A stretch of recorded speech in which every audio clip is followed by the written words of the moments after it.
Hi,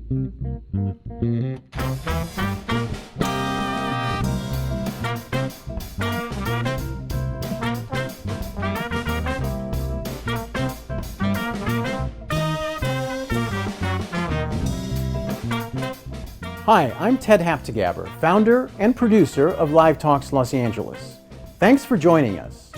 Since we started over a decade ago, we have brought you hundreds of conversations with storytellers, writers, actors, musicians, humorists, chefs, and thought leaders in business and science.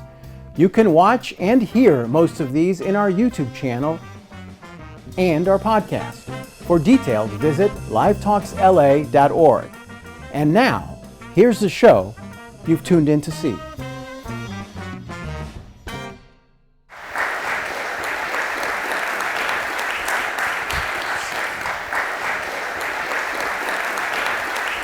Before I started planning what I would do, I went on to ChatGPT.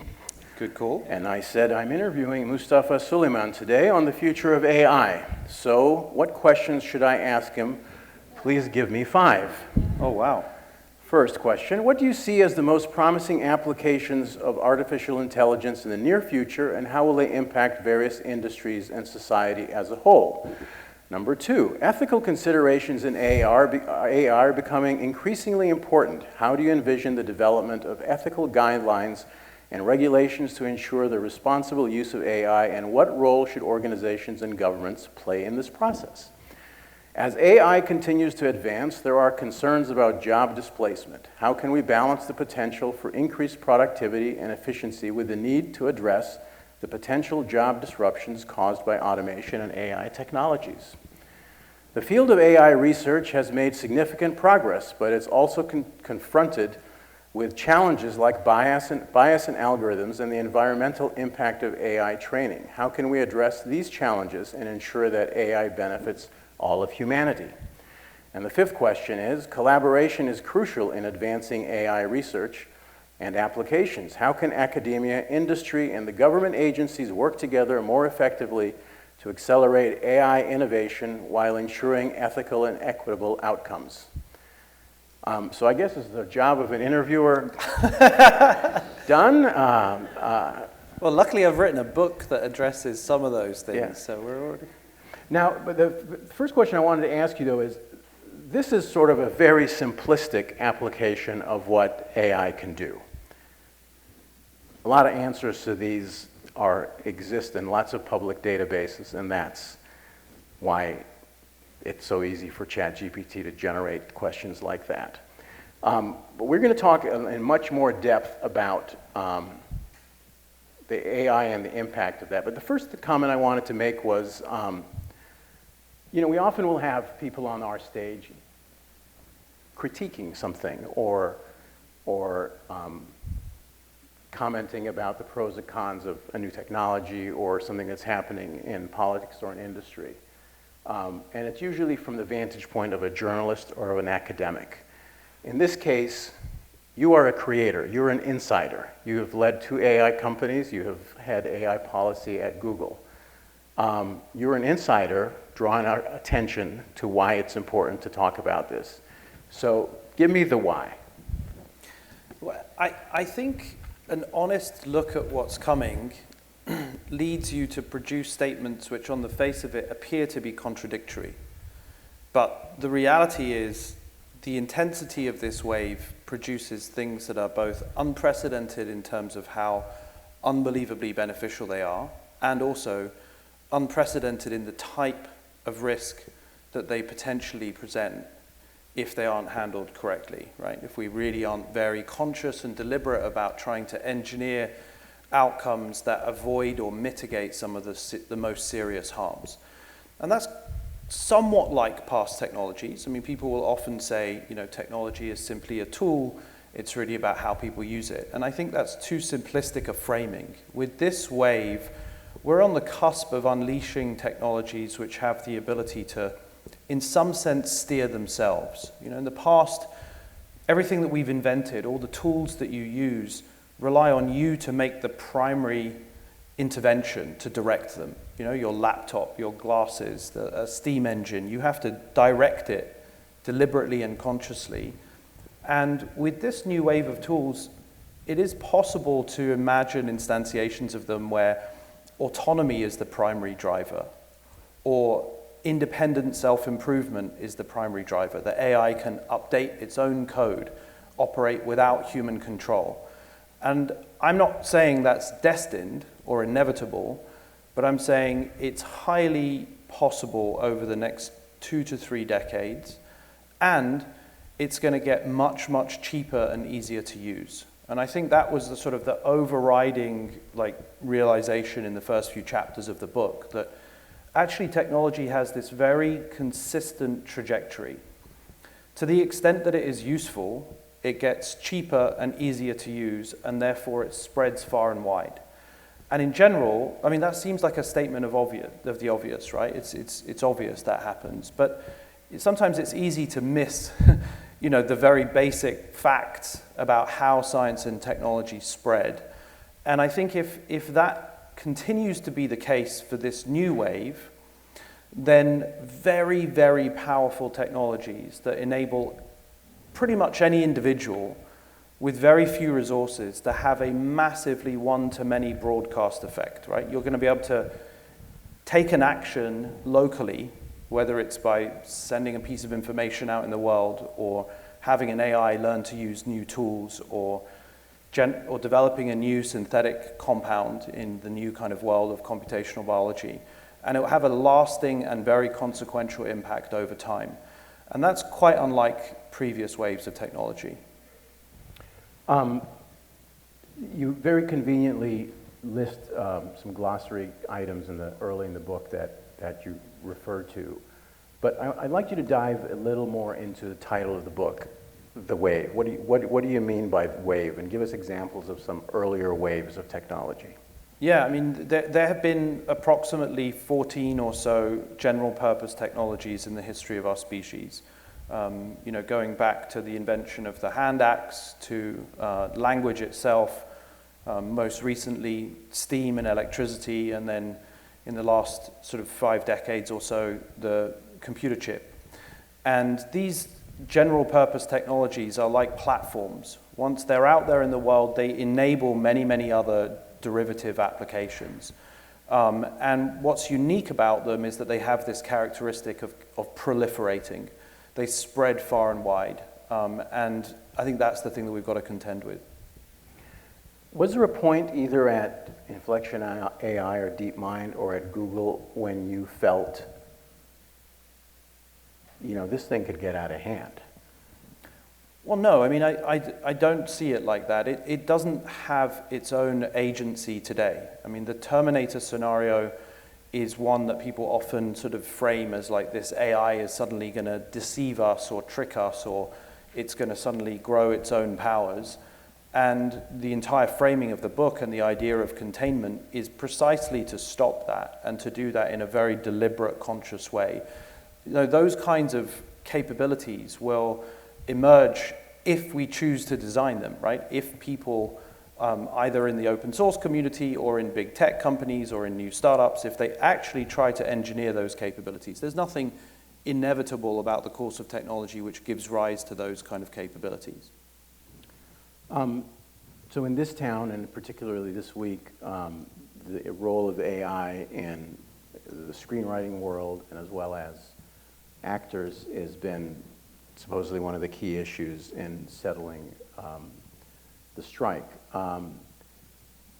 One of the issues is, for a machine to learn and deliver the kind of questions I asked you earlier, it largely depends on wading in loads and loads of data that's out there, whether it's Wikipedia pages or descriptions on YouTube videos or anything that's in the public access. And one of the fears is with writers and creators of content is that their work becomes part of learning. Now, in the last few months, entities like the AP have licensed their archive to AI companies, so that essentially they have determined there is a worth and a value to that, and they wanted to be part of helping AI discover and create content. To me, it seems that that has set the precedent that there is value to that. So companies shouldn't have access to, let's say, existing screenplays and such that are not in the public domain. Where do you stand on that? I think there's an important distinction between what is in the public domain and what isn't, right? So if it is paywalled or it's, private, that speaks for itself, right? It's copyrighted. I think it's also important to understand that these models don't regurgitate word for word any of the underlying training data, right? So they're not, those questions that you read out, in all likelihood, I can't say 100% for sure, but very, very, very confident, they don't exist in precisely that form on the web. What these models do is they capture the essence of ideas. And I think that's a really important intuition to try to just, sit with for a minute, because what they're actually doing is that they're learning the kind of co-association of words adjacent to other words across trillions of sentences on the open web, right? So an unfathomably large amount of data. And because they have seen and at any given moment can look at many, many, many, sentences that might be somewhat similar, and then they can take the guidance that you give it at that moment, right, as a prompt, it's called, or as essentially a style reference. It's trying to say, generate me a new sentence or complete the existing sentence with just the essence of what is in your prompt, basically the question that you asked it. So it's never really regurgitating, it's trying to capture very broadly and very generally something new. And when it produces long scripts or entire books, in fact, the first page of my book was written by an AI completely, and people have seen now that it can produce multiple pages of really high quality content, and soon it will produce entire books of high quality content. Probably within the next 2 or 3 years, it will be able to produce an entire book. It's sort of missing the point to say that it's copying the existing, but it is definitely capturing something about, the character, the conceptual style of what is in existence. And my take on that is that to just focus on that misses the much bigger picture about what's actually going on here that's good, right? What we really want is help to generate new knowledge in the world, right? We want to have more intelligences that will help us to imagine and create and research and invent and advance civilization. If you think about it, everything in your line of sight at this very moment, everything in your world is a product of this incredibly rare and very fragile intelligence. And what is intelligence? It's just the ability to look back over the past and use that past information to predict what's likely to happen in the future. In abstract terms, it really is just a prediction engine. That's all you're ever doing. I can say to you, imagine what, a cat with pink spots and, wings might look like. And you can then predict in your mind's eye, based on your past experiences of those things, what that new object looks like. That's really imagination. And that thing, that method, has produced all the value in our world today. I think that's a really powerful realization that it has nothing to do with consciousness. It's really just a prediction engine. And if that's true, and it seems to be holding, then we'll be able to use that algorithmic method of intelligence. It may not be intelligence, it's just a prediction engine, to invent our way through the future. And I think that might put us on a path over the next 3 or 4 or 5 decades to true abundance. We are really going to live through one of the most productive, if not the most productive periods in the history of our species. Because we're going to make intelligence cheap and widely available to everybody to be super creative and inventive. I'm not saying there aren't downsides and we should talk about them, but just to focus for a moment on what's actually happening and step out of the myopic kind of, are we going to sort out hallucinations? Are we going to sort out bias? What are the short-term issues? Just step back on a decade scale, and we're about to create hundreds of millions of intelligence is at the same quality of human intelligence today, and soon to exceed that. Would you, over the pandemic, we hosted Walter Isaacson. He had the book on Walter. the CRISPR, is it Jennifer Doudna? Jennifer Doudna, yeah. Just tell us, like, some of the, it seems to me, I feel very comfortable knowing that some of that database that is being worked in is in a controlled environment, as opposed to some enthusiast at home trying to cook up things. But give us some insights as to, like, what the potential is with, what's going on there. In CRISPR or in biotech especially. So maybe think about, sort of people at the moment in large language models in ChatGPT complain about hallucinations, right? That they don't get things accurately every time. And actually, that was one of the limitations of traditional software. A traditional database really only gives you whatever you put into it. You can't ever get more. You just enter data like you would in Excel into a big table, and you can retrieve that data at any given moment. And that in itself has been unbelievably powerful. But a hallucination is actually a good thing. It's a guess. It's an interpolation. You have 2 points in a space, like I said earlier, the idea of a cat and the idea of wings. And you can generate or invent or imagine something that sits in the space of the wings and the cat. That's what generative AI is a reference to, right? So now think about that in the space of computational biology, or in fact in many, many other domains that have been sort of captured in data. If there is a record of the relationship between these objects, and in time we'll be able to generate a very subtle distribution of elements that sit in between cat and wings, or take your two biological substances that you want to generate new forms of that suit exactly the functional assays that you care about. Let's say that you want a crop that is resistant to pests, that you want it to be drought resistant, etc. That's sort of what I imagine with the generation of new knowledge, the invention of new knowledge with these kind of tools. Recently, I believe you were part of a group that met with the president to discuss, I'm assuming, how to address potential issues surrounding AI. I'm just curious, what was that day like, and who all was there?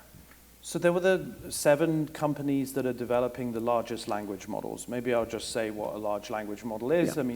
So these are the new type of AI that is trained on lots and lots of data, as we've talked about. And we have vast amounts of computation on the order of billions of dollars to train these very, very large models. So this isn't sort of a regulatory effort that touches the open source community, which are training very, very small models. But it was really the White House trying to say, the big 7 companies, Microsoft, Facebook, Google, myself at Inflection, Anthropic, one other one, and Amazon, we want you to sign up to a set of voluntary commitments. So this is actually unprecedented. It's the first time in regulatory history that we're aware of where the big creators have proactively both approached government and secondly signed up to, albeit a set of voluntary commitments, but commitments that in probably 2 months will become part of an executive order. And the idea is that we will disclose weaknesses in our models, safety issues, which we uncover by attacking the models. We put them under pressure. We try to encourage them to say horrible things, to be a coach to someone who is a bad actor, wants to create a biological or chemical weapon, for example. And these capabilities do exist in those models, and what we want to do is uncover them as quickly as possible.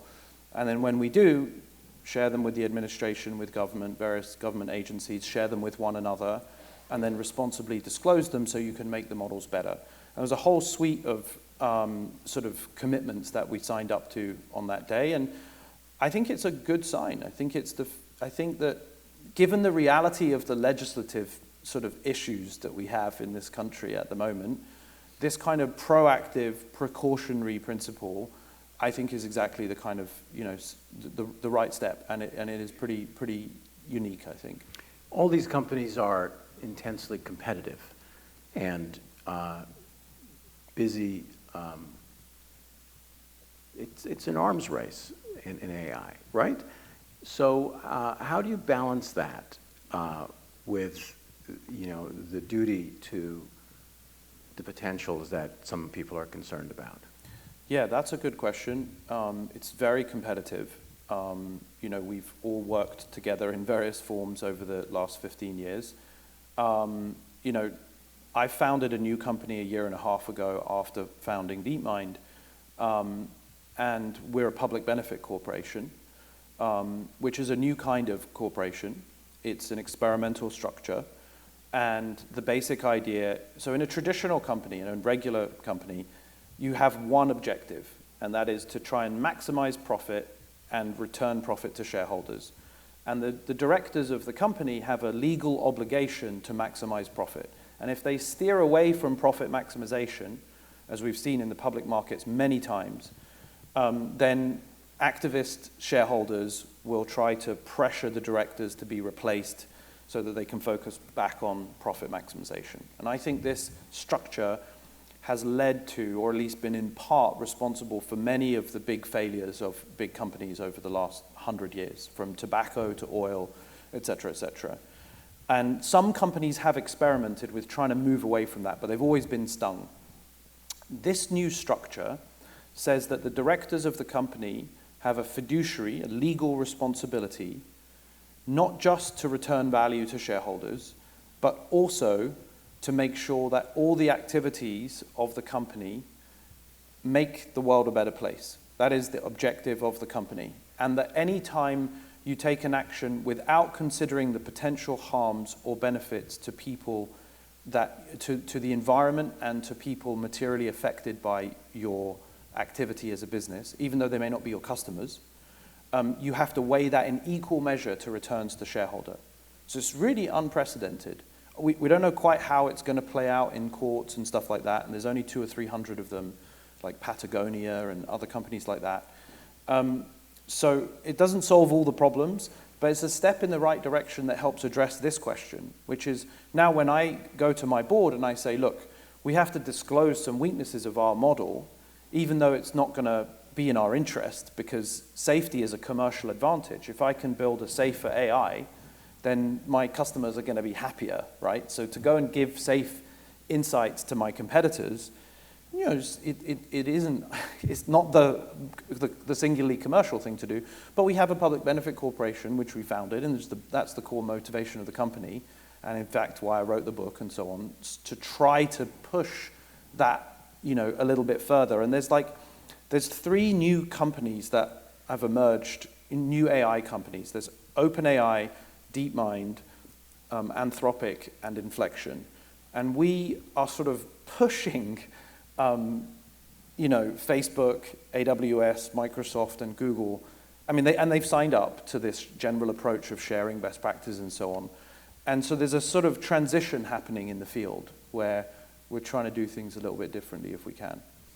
So how do nation states play into this? And this gathering were U.S. corporations.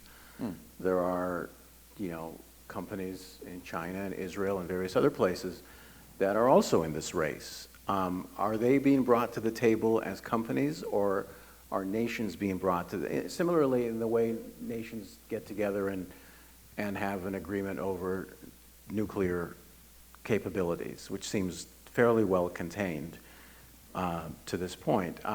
Is there a similar role for, we can do all the conversations you do here, and all it could take would be a rogue Chinese company, let's say, to choose to do differently. Is there an effort to bring in sort of a global gathering of companies in the space? Yeah, there is. That's a great point. There is.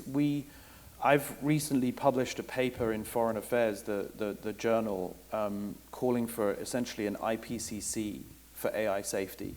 It's like an intergovernmental panel on AI safety that would have all of the nations, plus, with a slight twist, all of the big AI developers around the table in an extended process where the companies and any actor developing AI has to submit to audit, inspection, and general oversight to basically establish what capabilities we're developing and what the potential risks are.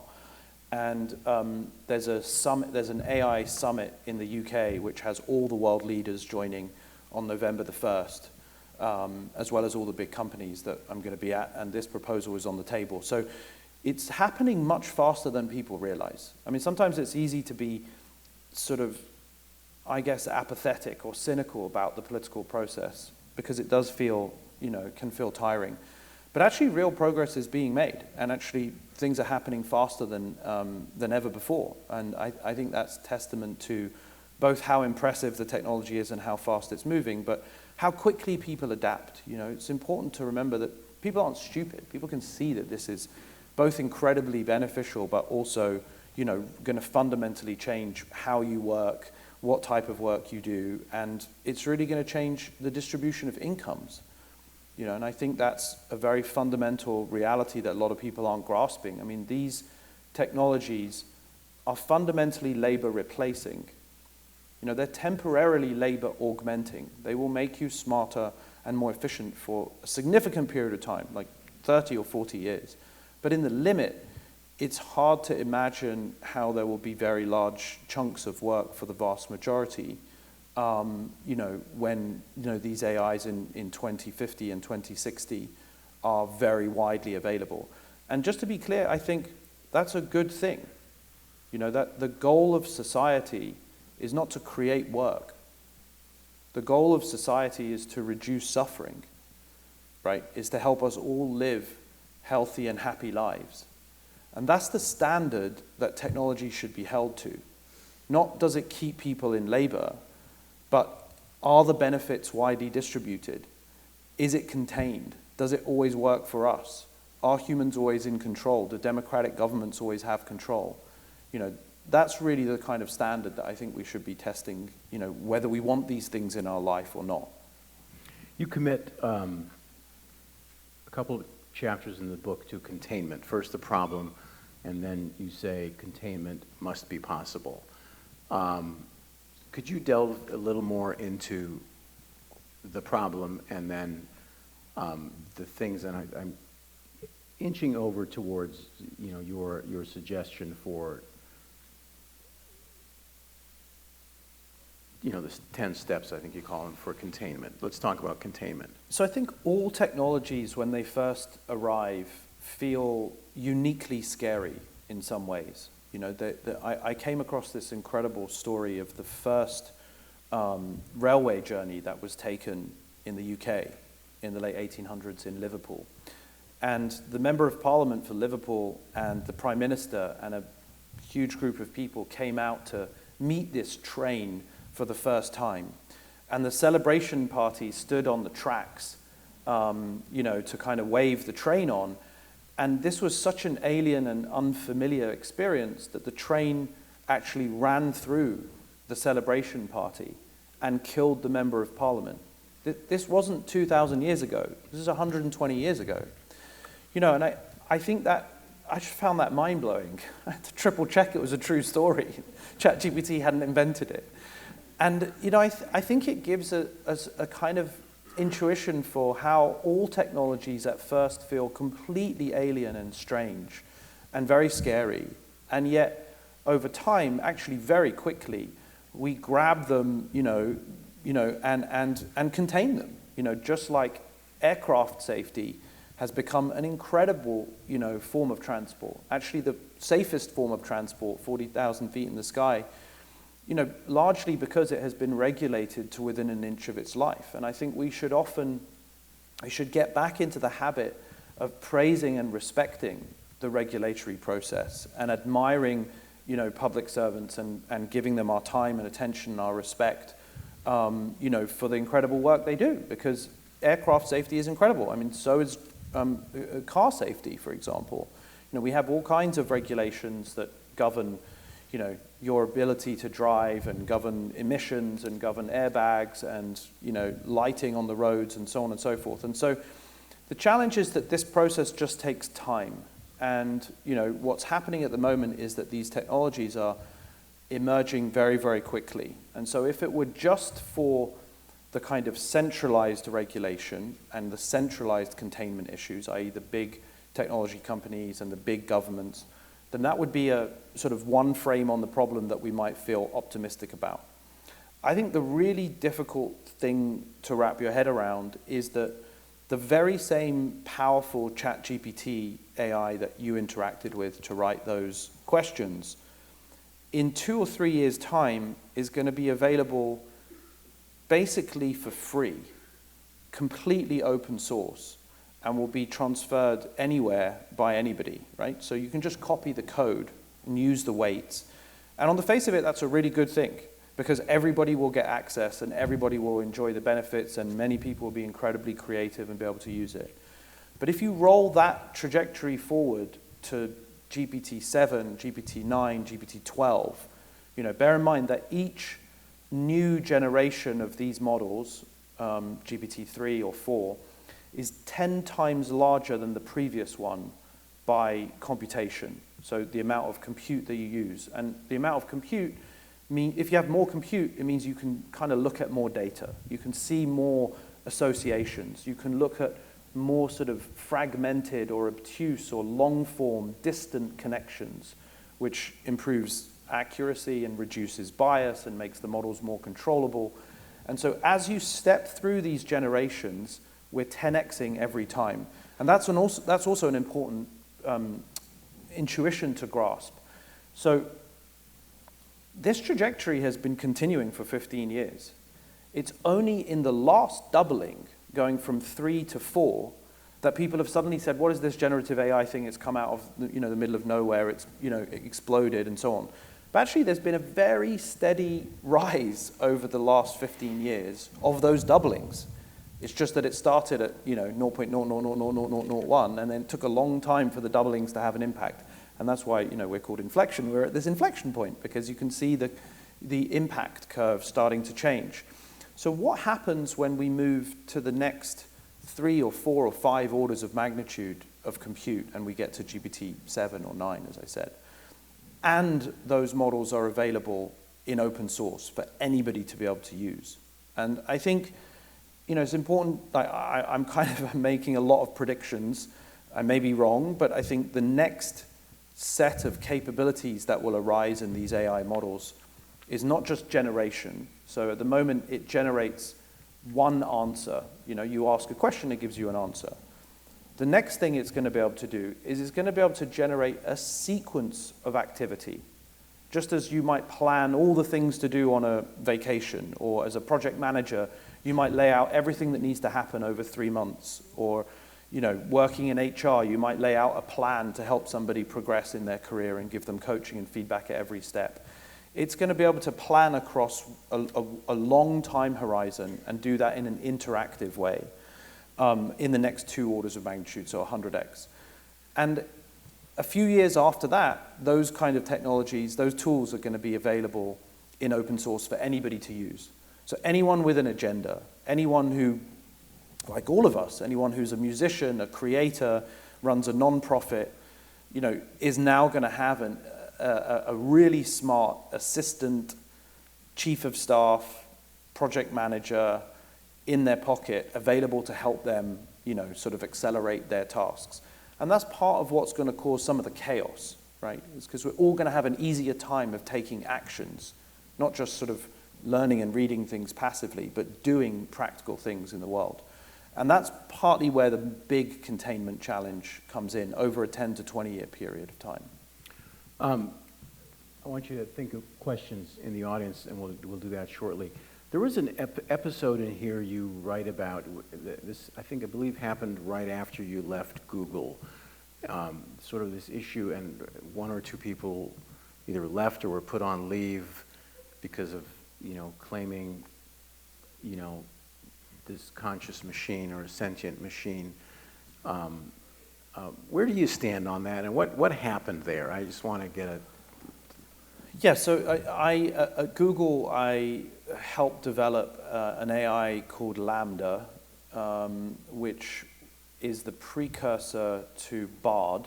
So Google's current AI today is called Bard. That's the competitor to ChatGPT.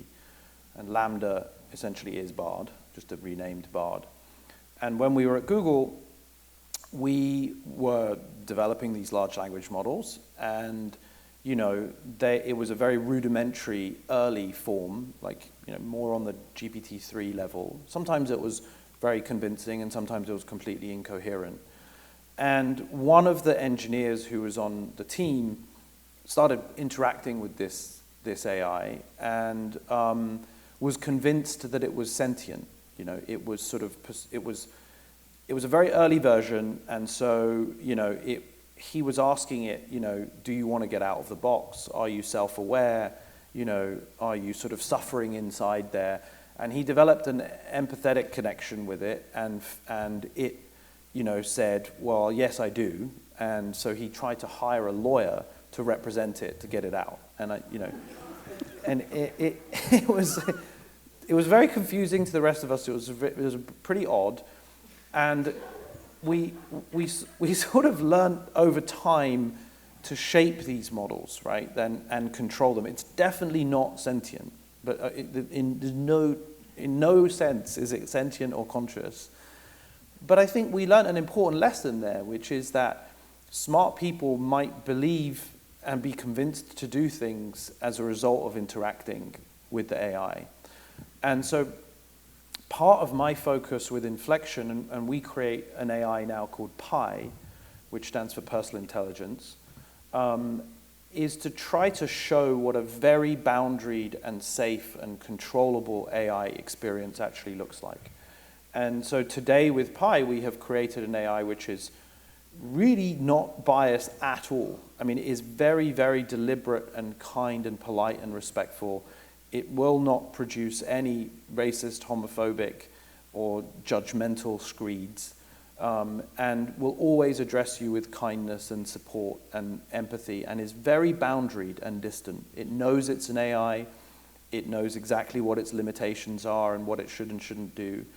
And that's why we make technologies, is to try and understand their weaknesses and limitations, and then craft and shape them so that they serve us in the world, and they aren't uncontained or uncontrolled. Finally, the last chapter is, you say 10 steps towards containment. Just give us like 3 sort of key ones that you want us to walk away with from tonight. Well, okay, so, I mean, one would be, there's a whole suite of things that are happening on technical safety that I talked about. How do we red team the models, break them, share those insights? The second is on the regulatory front. We proposed this IPCC, kind of environment. And then the third is that I think it's time for movements, and the kind of, rights have been won in our world because people resist and protest and campaign and claim those rights. And this is a moment when, technology is really going to shape what it means to be human. It's going to shape what it means to go to work and, to have relations with one another. And so, protesting and making your voice heard, participating in the political process is really going to be more important than ever. And I think that's maybe something that people don't talk about enough from positions of privilege like me. I run a big company now, and I still think that's really important. All right, so let's go to some questions in the audience. In my day job, I'm a software product manager trying to get into the AI space. But other than that, I'm also an author and a wellness coach. So my question is about what is going to happen from the author's standpoint. The next generation is going to learn more from AI models, right? Rather than coming in asking me, for example, how to do meditation, their first instinct might be to go to ChatGPT. Now here is an AI that is reading tens of thousands of books on meditation and is synthesizing and giving maybe something very standard. And my fear is that the whole point of people writing books is to provide their own perspective on the same idea. Like, why do we have thousands of books on statistics? Each author is giving their perspective. And now if the AI is going to read thousands of books on a subject and synthesize it, we are losing the vibrancy and the vitality that comes from so many authors, right? That's a great question. What's your take on that? It's a great question. So a lot of people worried about this. So another way of putting it is that it sort of reverts to the mean, and you just get this sort of bland soup of averages. We were worried about that a couple of years ago, and I think it's turned out to be the case that, you know, they're actually very vibrant and very distinct, and it is possible to shape and steer these, you know, sort of generation tools to do very, very different things, like produce very distinct styles. It's easier to visualize in the space of images today, right? So if you see these, you know, image generation tools, you can see that they're producing very high quality and very controllable images that are extremely unique, things that have never been seen before. I mean, you could argue they're creative. And I think that the language modeling side of things is just a few years behind. You know, it's always been the case in AI that we lead with images, and then it's a sort of simpler space, and then language follows. So, you know, it's definitely one that we have to watch carefully, but I'm pretty sure that it will continue to produce, it will start to produce very, very novel text, which is of extremely high quality, and not just the sort of aggregated average, as you say. Thanks for the question. It's a good one. I'm in technology, as most of the folks in the room, I'm sure, are. My question is about when you met with the government and the feeling of, was there a sense that the technology is moving faster than regulation can keep up with? And is there a sense of loss of control, a sense of vulnerability, or from the top of the top? Yeah, it's a good question. I'm actually going to DC after this on Thursday, and to see Gina Raimondo, the Commerce Secretary, and also Jake Sullivan the day after. And I think that they are alert to this in a way that I haven't seen sort of political leaders get technical so quickly. You know, that last year they issued a set of export controls on the GPU chips that NVIDIA make, preventing China from getting access. And it's a very, very detailed, technical, you know, sort of piece of legislation that they're actually looking at revising at the moment. And I've been very impressed with how much they grapple with the actual substance. I mean, it really isn't just a sort of high-level, you know, sort of hand-wavy exercise. And I think the fact that they understand it in impressive detail reflects how seriously they're taking it and how worried they are. I mean, the job of the nation state is to centralize power, right? It is to have a monopoly over violence and use taxation to create stability and peace. And the last thing the nation state wants is many, many other bad actors suddenly having the ability to, you know, destabilize our world, be it with vast amounts of misinformation or automated cyber attacks, et cetera, et cetera. So, you know, I think there is a real focus on making sure that we get all the benefits from this and actually mitigate the downsides. And that seems to me that, you know, they're alert to it in a way that I haven't seen in past generations of technology. I have a follow-up question to that. All of these companies you mentioned have tremendous lobbying efforts on the Hill. Yeah. Not necessarily all around AI, but around lots of other agendas. And as is in the pharmaceutical industry and transportation and many other industries, that access that many of these large companies get through lobbying efforts, rightly or wrongly, gets very involved in what legislation actually ends looking like. Yeah. As a citizen, that concerns me. And I would think it should concern everybody. But at the same time, I'm glad you're saying you feel this is you're asking smart questions and are very well informed, or at least seeking to do so. Is there enough people on the inside to to help? You say rightly or wrongly. I personally think wrongly.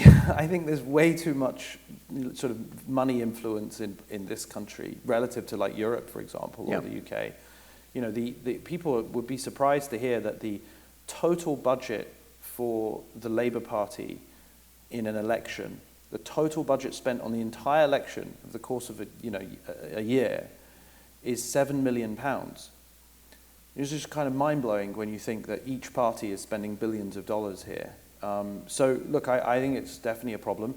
I would say the lobbyists tend to say, well, the politicians in the government don't get it, and we have to be there to educate them about the facts.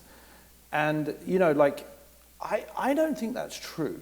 I think that there are many very smart, very capable staffers that I've met that are highly technical, who really understand as much as some of the best people that I work with. Maybe they're not technical implementers, but they grasp the big picture and so on.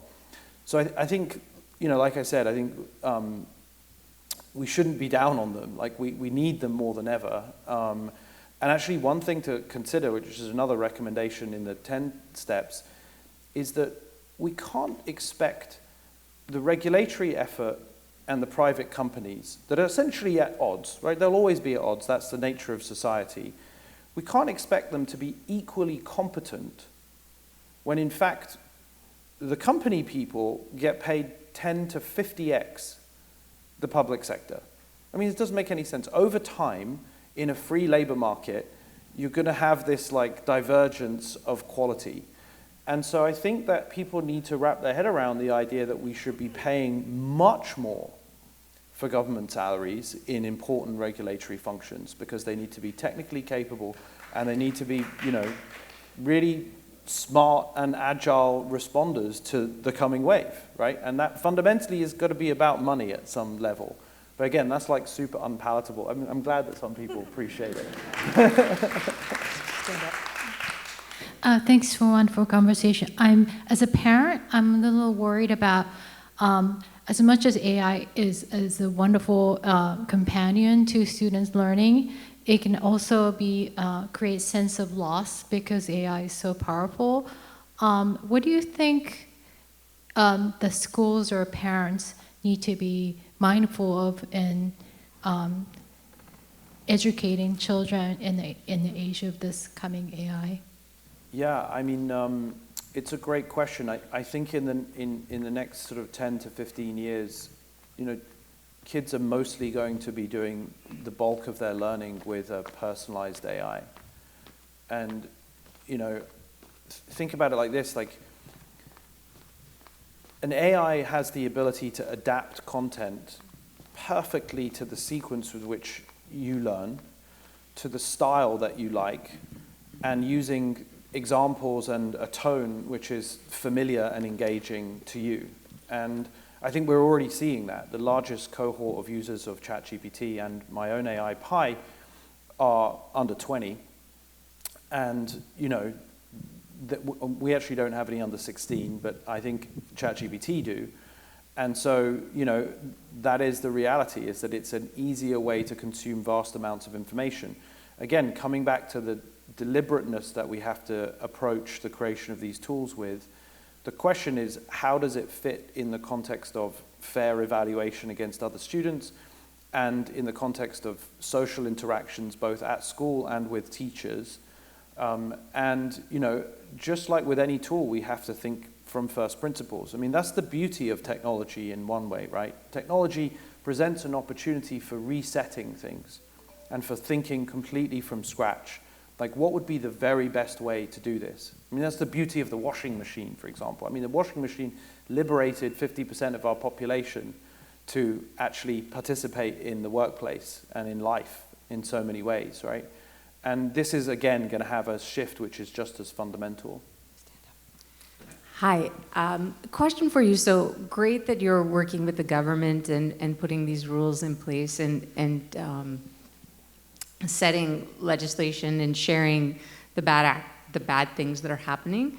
But not all of the companies are good actors throughout the world. So what do you think will happen with companies that don't share the good and that are doing things for the negative? Yeah, I mean, there are some great companies, technically great companies in countries who have very different values to our own. And people often say, what about China? Or like, what's Iran going to do? And I think this is a moment where we have to be very conscious and deliberate about our values and like what we stand for and how we want to integrate new technologies. And that might mean that they, quote unquote, get ahead. Like there's this, I think you mentioned the race, and people are constantly talking about a race. Well, the race is the wrong framing. It's just objectively not how technology happens. It isn't about two actors that are side by side, and then one gets ahead, and then they cross the finish line, and then they get like a cup or something. Like there isn't a finish line.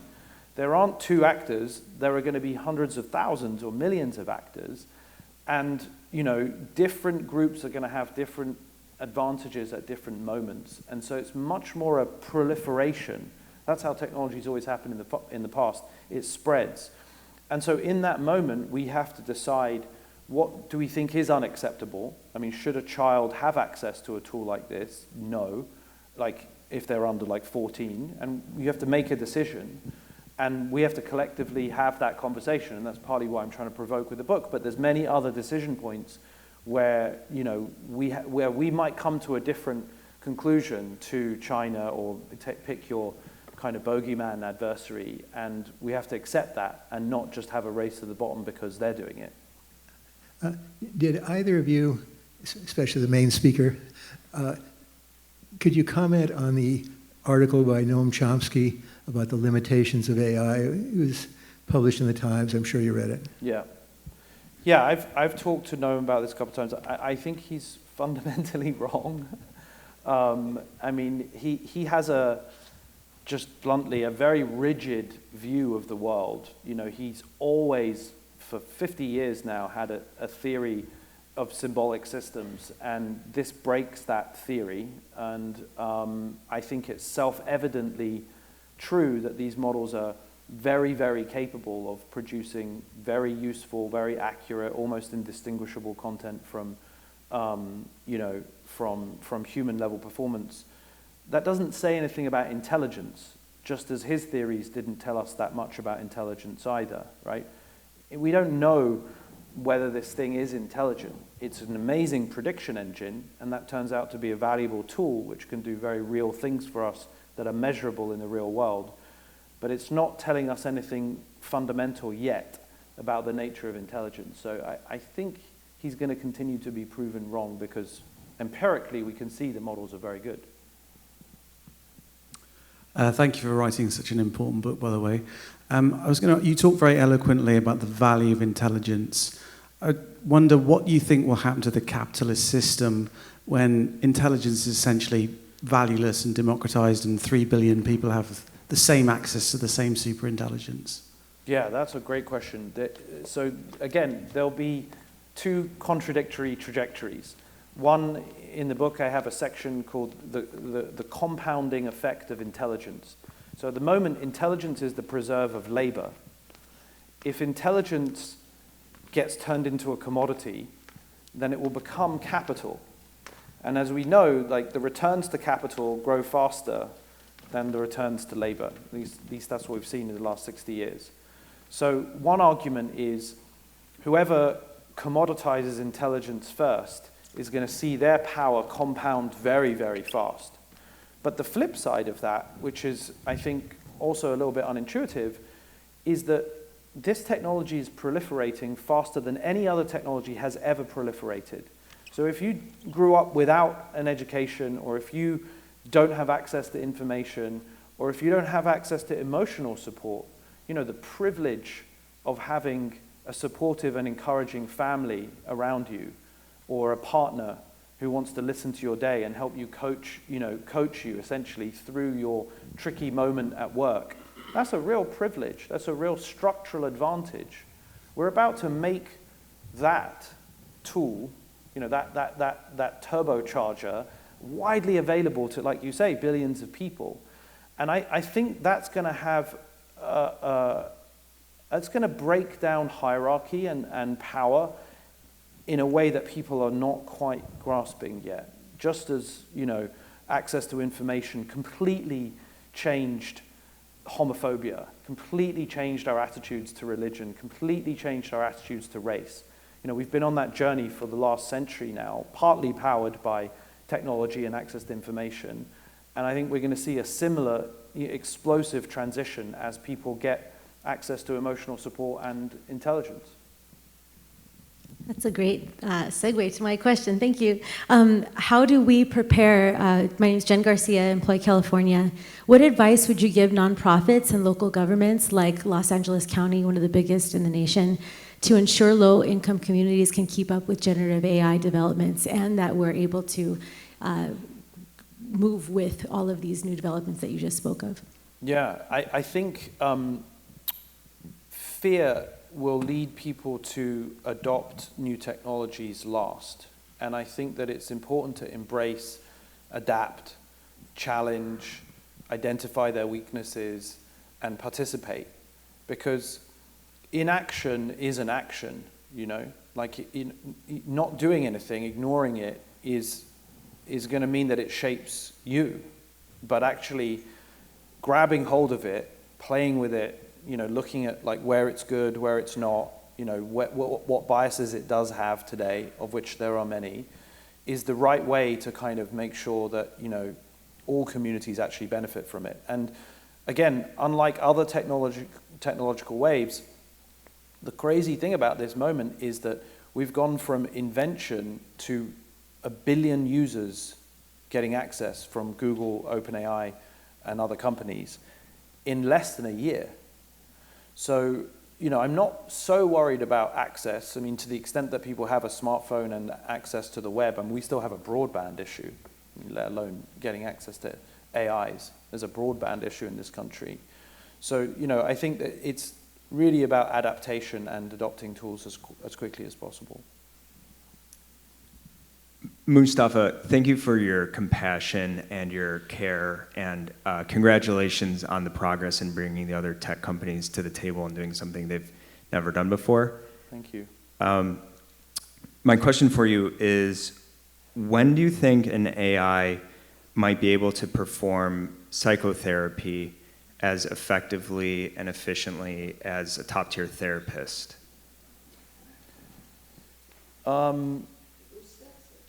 Well, you added top tier. I was thinking psychotherapy, and I was like, okay, top tier, that's a different order of magnitude. But like, I would say as an average, not psychotherapist, but counselor, right? Someone who is trained in being a good listener, being non-judgmental, non-violent communication, the basics of paraphrasing and reflecting, not being overly directive. I think we're pretty close to that. If you play with Pi today, it's very respectful and very boundaried, and there's actually a mode that we're releasing next week that is designed precisely to do just listening and support, enable people to vent and process their emotions. And we've had, we have many millions of monthly active users, and the feedback that we get from people is unbelievable. I mean, you just wake up in the middle of the night, and there are people. It's always there, always available, always reliable and supportive. So it's okay at the moment. What you described is the absolute pinnacle, and I think it always takes a while to get to 99.9% quality, but we're at like 70 or 80% at the moment, so I would say 5 years. Thank you so much. My question is about recursive self-improvement. Yep. So you're describing that this is not a race, and I hear that there's so many wonderful applications coming down the pipeline, and I want to be optimistic. And I'm also so curious where you see the race for recursive self-improvement going, because that really is, obviously, I'm sure many people in the room have heard of the singularity, and that does seem like a destination that everyone in this realm is headed towards as fast as possible. Yep, great question. Maybe I'll just try and describe recursive self-improvement for everyone. So, The basic idea of recursive self-improvement is that you direct the abilities of the AI onto improving its own code with respect to some objective function. And normally, there's a human in the loop that is like trying to adjust how this AI behaves and direct it, and then it tests it, and you sort of say, okay, well, it did, you know, reasonably well, or it didn't, and then you correct it. And it's always the human overseeing that improvement trajectory. In this framing, recursive self-improvement, which is a whole field of research in AI, you either have another AI doing that iteration process, or you have that AI itself, you know, sort of learning from its own feedback, adjusting its own goals, trying to improve itself.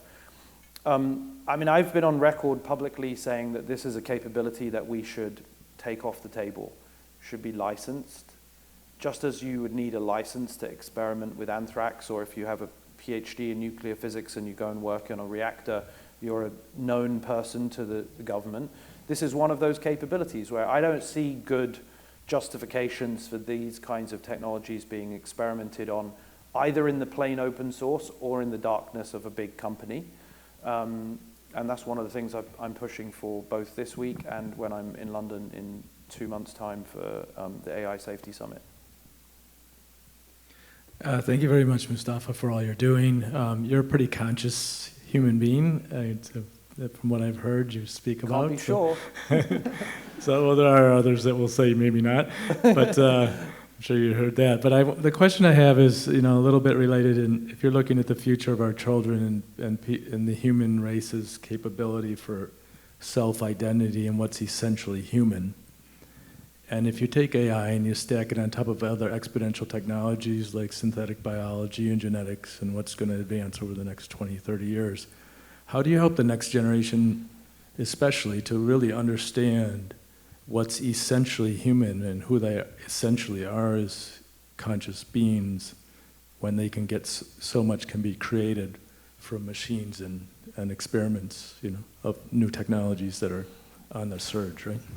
Yeah, I mean, we haven't really talked about synthetic biology that much, but, you know, you can well imagine a world in 30 years' time when, you know, people are capable of augmenting themselves with very little oversight, and people will experiment, just as we have an entire field of bodybuilding, which is essentially augmentation and experimentation, as we've long had, you know, tattoo artists and people experimenting with their body in, you know, creative and amazing ways.